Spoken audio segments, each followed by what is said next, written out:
will depend on ISRO for sensors. Sensors, the strength lies in the private industry and in the startups. And that is one place where funding doesn't happen. There is no IDEX model which can help a small but a very competent sensor developer. Second, the handshake between the user's requirement and the sensor developer, who is also a small player. There is a need to bring all of this together. And I think the IDEX model of the MOD seems to be a good model to replicate in the space sector if we have to leverage individual strengths of our good institutions and developing interest in developing industry. If we don't, we're going to be countervailing each other and stymie our growth entirely.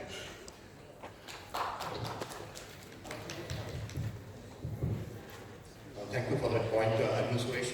And just to assure the customer as to what's going on there, a few insider insights on what's happening on that front.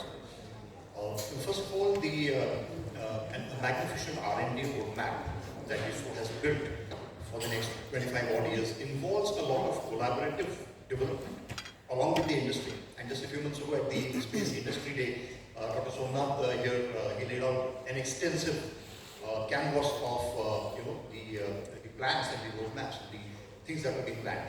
And ISRO, as the research and development lead, the whole thing is going to, I think, evolve into a framework that aligns the R&D roadmap with contributions from academia and from the private industry, and with obviously a lot more hand-holding by the user itself. On the user and developer collaboration part, we in space are currently on campaign mode right now, which we call the Space Applications Adoption Workshops. There's one taking place tomorrow, that's for the Armed Forces community, and it's themed on the defense and national security area. But we are running this across multiple themes. Just 10 years ago, we did one on agriculture and food processing industry. Before that, we did one with the Northeastern Space Applications Center, which was based on the 8 Northeastern states there in the city. And in the coming months, we're going to have a series of these where we bring the user and the developer face to face. Okay, and along with ISRO SMEs and them participating in bridge the understanding gap so that the development that takes place is actually tailored to specific requirements of the user. So there, I think the system is alive to the issues there and things are very impressive. I think I just wanted to add a point here. This has been looked at very comprehensively, and that's why there are various layers of schemes that we have been launched, like IDEX and DDF from DRDO. They are primarily targeting the industry and thought leaders, which are the startups and all, who want to take the plunge into this highly technical, challenging areas. The other part is where the academia wants to do the DIA COE. We have the 15 centers, the DRDO Industry Academia, where academia can directly work with the industry, and we facilitate that. We fund that industry to actually take up these challenges. So these are few things, and the extramural is exploratory, basically primarily only by academia. So I think every segment there is a possibility of getting some talent out of it in whichever model. We have debated and brought all the models into the acquisition, and some of them are already working very well. Probably they are not very well known, but yes, we will come to you that how industry can directly work with academia in a very, very seamless manner, and that's where the thought leaders are going to come into the play. I have a question. Can I? Yeah. My question is directed to Dr. Narayan Prasad. Since you're here, since you've anchored this session, but we haven't heard about what's happening in the starter space, in the space, because in drone space, everything is happening, but in space, I think really some work needs to be done. Look, at the end, the startups operate in two domains, right? One is obviously the upstream, which is satellite rockets, and the other is downstream, which is application. It's quite clear that the application market is the biggest market because we're working with end users at the end, right? So, but then it is flashy to do upstream work because you are building rockets and satellites at the end. So the question is, what type of business can thrive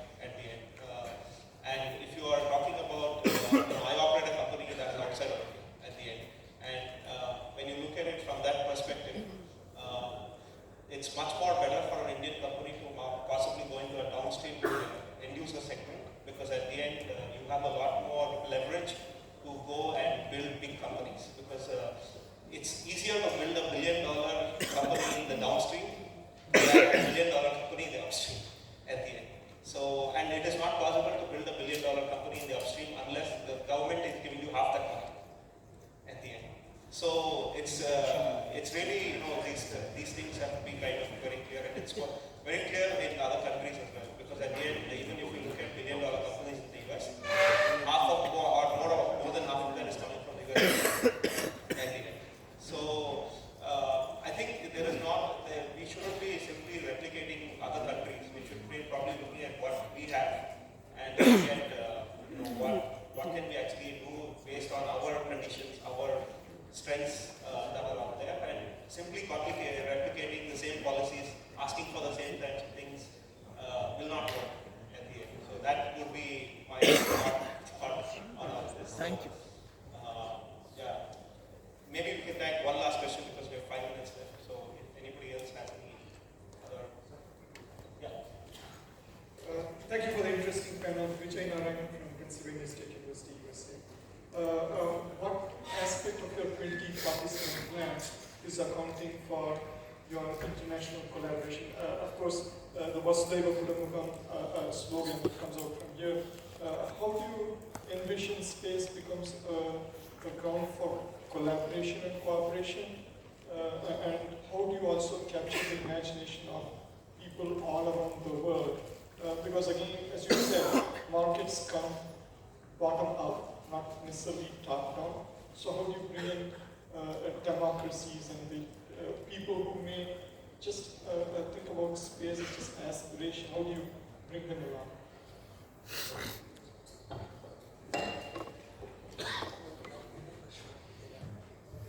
I think this is something very, very evident that India is actually made its plans very clear as to how it wants to actually, or where it wants to be in 2047. Now, the interest of parties like X are actually now getting aligned, and partnership frameworks have to be set in place. So the models that we were talking of, so already we have started some work on framing, say certain templates which would actually enable industry or research to come together, businesses to find financing for doing business, and businesses to actually link up with other markets so that they can actually develop business. So it is actually the vision which will drive the entire, as a suction, the entire, let's say the commercial ventures and the energy of the entrepreneurs to actually, bring the space economy up. So that's where I see that already this foundation has been laid, and we will be able to bring in partnerships from and interest from global investors also. Just to add to that, in the research domain also, we have enabled a lot of collaboration mechanisms, and the details will be there on our website, but there is a possibility of collaboration at every layer that is available. Yeah, so very quickly, space is a very collaboration conducive environment for the simple reason it is intrinsically an international, it's a global problem. The areas in which you can build frameworks and which we are building frameworks for international collaboration are whether it is government to government, business to business, government to business, whichever way. Technology is one theme which involves co-development and collaborative development of technology. Some of it is already kicking off under institutional frameworks with a number of international partners. Transfer of technology, building in India for the world. These are some of the important themes that are there. Human resource development.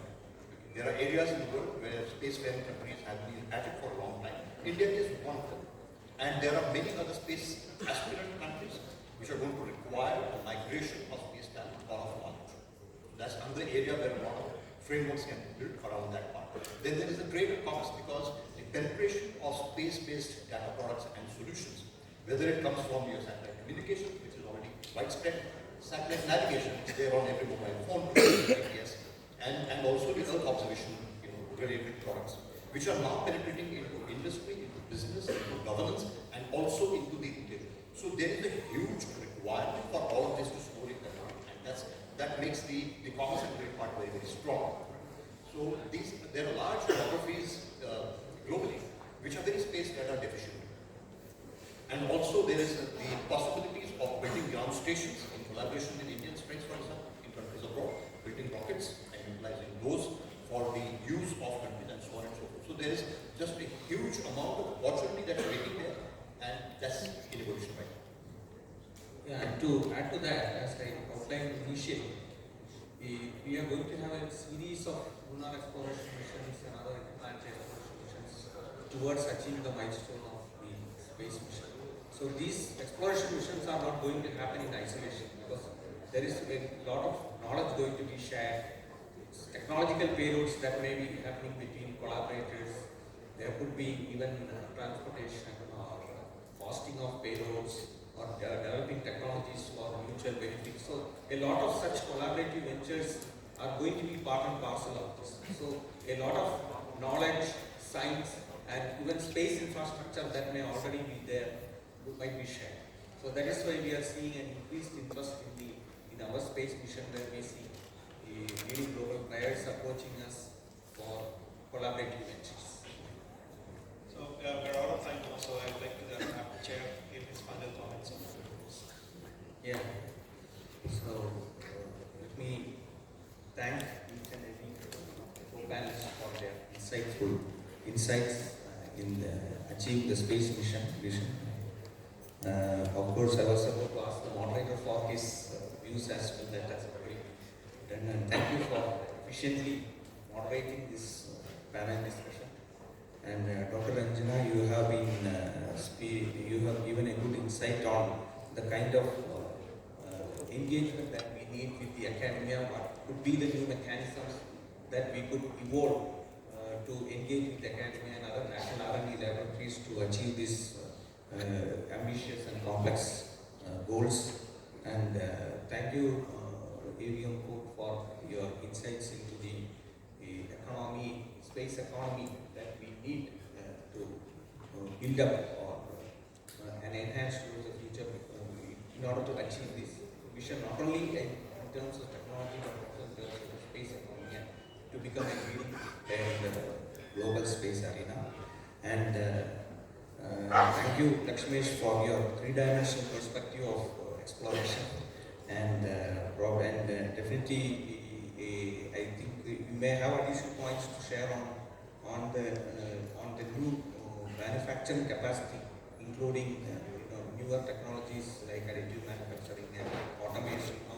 How to bring all these together and build up this capability in the country, so that we can increase our throughput and technological capability. And thank you, Mr. Palash, for touching upon a more India-specific private-public partnership model that we are looking for as we move ahead in path towards the space mission. And thank you for the audience for a very patient listening and participative and their participation, wholehearted participation in this discussion. Thank you. Thank you so